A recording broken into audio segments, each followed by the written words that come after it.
Everything keeps telling me to quit and not go where I'm going. But I'm never ever gonna stop, and there's no signs of slowing. Ooh, now moving backward. Ooh, I'm moving forward. 'Cause you give me the power to never give up. You give me your power when it's more than enough. I made my decision, quitting's not an option. No matter how hard it gets, I know I'm in, 'cause you give me the power.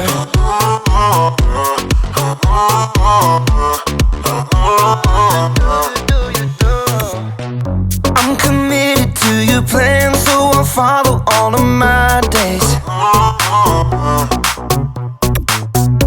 Every day you give me strength to follow after your way. 'Cause you give me the power to never give up. You give me your power and it's more than enough. I made my decision, quitting's not an option. No matter how hard it gets, I know I'm in, 'cause you give me the power. Yeah, you give me the power.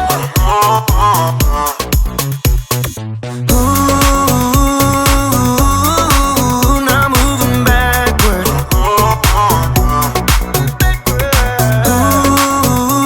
Ooh, I'm moving forward.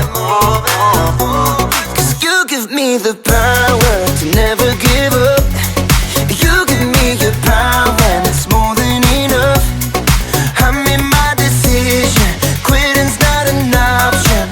No matter how hard it gets, I know I'm in, 'cause you give me the power. Yeah, God gives me the power. You give me the power.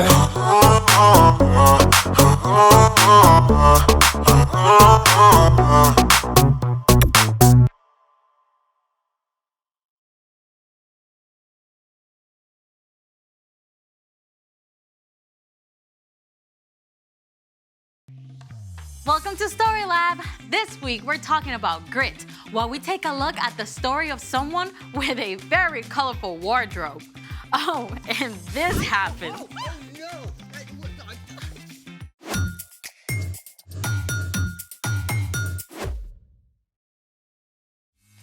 Hey, I'm Amaya, And I'm Zeke. and we are here to talk about grit. I think there's some confusion about what grit really is. Well, grit Is is... grit a delectable breakfast dish from the American South? No, grit is actually... Grit is refusing to give up when life gets hard. Yes, and you need grit whenever you're facing any kind of difficult challenge. Like when you're learning how to do something new, like riding a bike or a skateboard. Or when you're dealing with a hard subject in school like social studies. Yeah, or science or art. Art's not hard. It is if you're not an artist. True. Sometimes you need grit just to get through everyday life. Also true. So let's put that to the test with today's super cool experiment that uses both science and art. It's magic milk. 1, 2, 3. Let's make it. We're making magic milk. Tell them what we've got here, Zeke. Of course, we've got a glass pie plate, food coloring, dish soap, cotton balls, and of course, the milk. All right, so the first step into turning this regular milk into magic milk is to... The first step is to open the bottle. Here, you need some help. No, wait, no, I got it, Here, I got it. just I got it. Oh, no. Wait. No. I am so sorry. It's okay. There will be no crying over this. We are refusing to give up. Yeah, grit. Paper towels, please? Oh, yeah. Ah, resourceful. Okay, so magic milk. Step 1, pour a small amount of milk. All right, is that good? Looks good to me. Step 2, squeeze drops of food coloring into the milk. Do you need any? No, it's fine, I just... What is wrong with you?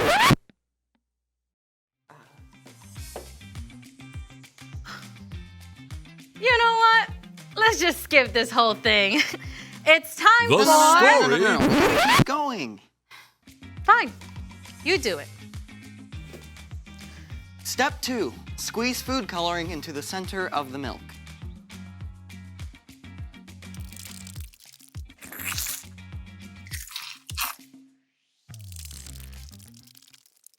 Step 3, place a cotton ball covered with dish soap into the milk.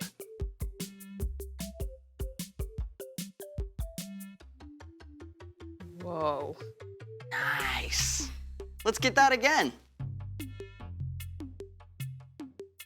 You want to know why it happens?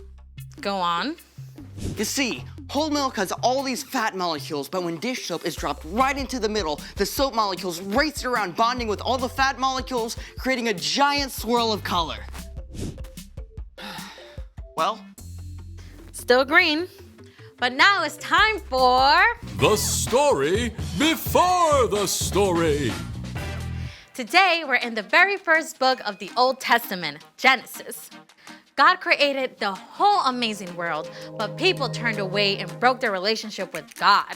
still, God had a plan. God called Abraham and Sarah and promised to bless the whole world through their family. Abraham and Sarah had a son, Isaac, who had a son named Esau and a son named Jacob. Jacob had 12 sons, Including the next to youngest, Joseph. And Joseph is the hero of our story. and go. Hey everyone! Hey, Ryan. Oh boy, you better strap in because we are in for a bumpy ride with Joseph. Joseph was second youngest in the family, and he was his father Jacob's favorite son. Jacob gave Joseph a beautiful, expensive, colorful robe. Joseph started having dreams, and he couldn't keep them to himself. He had to tell his brothers. We were harvesting grain, and all your grain bundles bowed to mine. And in my other dream, the sun and moon and stars bow to me. That's like mom and dad and you guys. Great way to make your big brothers like you, huh? Joseph's brothers were very jealous of him. So when Joseph's dad sent him to check up on his brothers out in the fields, they snapped. Here comes that dreamer. Let's get rid of him. No, don't harm him. Just throw him in this empty pit. And that's exactly what they did. They threw him in a pit. They were still deciding what to do with Joseph when a group of traders heading for Egypt showed up. Let's sell him to these traders. Joseph was sold by his very own brothers. His brothers even lied and told their father Joseph was dead. No way. Uh-huh. Can you imagine? Joseph was a teenage kid on his own in a foreign country, sold into slavery. He was sold to a man named Potiphar, captain of the king Pharaoh's guards. Joseph didn't know anyone, didn't speak the language. He could have given up, but God was with him, even in Egypt. Joseph worked so hard and did so well that over several years he gained Potiphar's trust. Eventually, Potiphar put Joseph in charge of his entire estate. Things were finally looking up for Joseph, until they fell apart. Again. Potiphar's wife was sneaky, and she wanted Joseph to do something wrong. When he refused, she threw a tantrum! He tried to hurt me. Throw him in prison! Now, Joseph was on his own, enslaved in a foreign land, and in prison. Yeah, it was time for him to have an epic pity party, right? I mean, that's probably what I would have done. But Joseph was still growing. He'd come a long way from that overconfident kid who had boasted to his brothers. God was with Joseph, even in jail. Joseph still worked hard, taking care of chores, helping other prisoners. The man who ran the jail was so impressed he put Joseph in charge of everything. One day, 2 brand new prisoners arrived, straight from the royal palace. the Pharaoh's royal baker, and his official drink taster. Joseph made sure they were comfortable. Well, as comfortable as you can be in jail. But one morning, both of these guys showed up at the breakfast table looking pretty upset. Why do you look so sad today? We both had dreams. But no one can tell us what they mean. Only God knows what dreams mean. Tell me what you saw. Ah, now we're back to where we started, right? With dreams. The drink taster told of seeing a vine that budded and grew bunches of grapes. And then the drink taster squeezed the grapes right into Pharaoh's cup. Pharaoh will release you from prison and give you your job back. Yes! When he does, please put in a good word for me. Well, after this, the baker was excited to hear about his dream, where baskets of bread sat on the baker's head and birds ate the bread. Pharaoh will release you from prison and have you killed. What? That's pretty awful news to have to give someone. But it happened just as God had revealed to Joseph. In 3 days, the baker was killed. But the drink taster was released from prison and given his job back. Now the drink taster will remember to tell Pharaoh about me and I'll get out. So, you think the drink taster remembered? Yep. Nope. So, Joseph was still stuck alone, in a foreign land, in prison, forgotten. But even then, God was with him. The end. For now. Wait. You can't leave us hanging like that. Yeah, things got better for Joseph, right? Well, I don't want to give the whole story away, but spoiler alert, God used Joseph in a big way. And fast forward hundreds of years later, God would use Joseph's family to bless the whole world through Jesus. But none of that happened right away.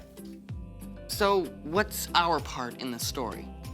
Well, just like for Joseph, there are going to be days when things don't work out neatly for us. Maybe you missed the bus. Or you spill the milk. Or food coloring explodes on you. Or anything bad happens that you don't expect. Even in the hardest, darkest place, God is still with you. Even when you can't see it, God is still at work. So, we can hold on and keep going. And choose a good attitude. By George, I think you've got it. See you next time. So here's the thing. Hold on, because God is with you. And that is what gives you grit. Thanks for joining us in the Story Lab. See you next time. I need grit.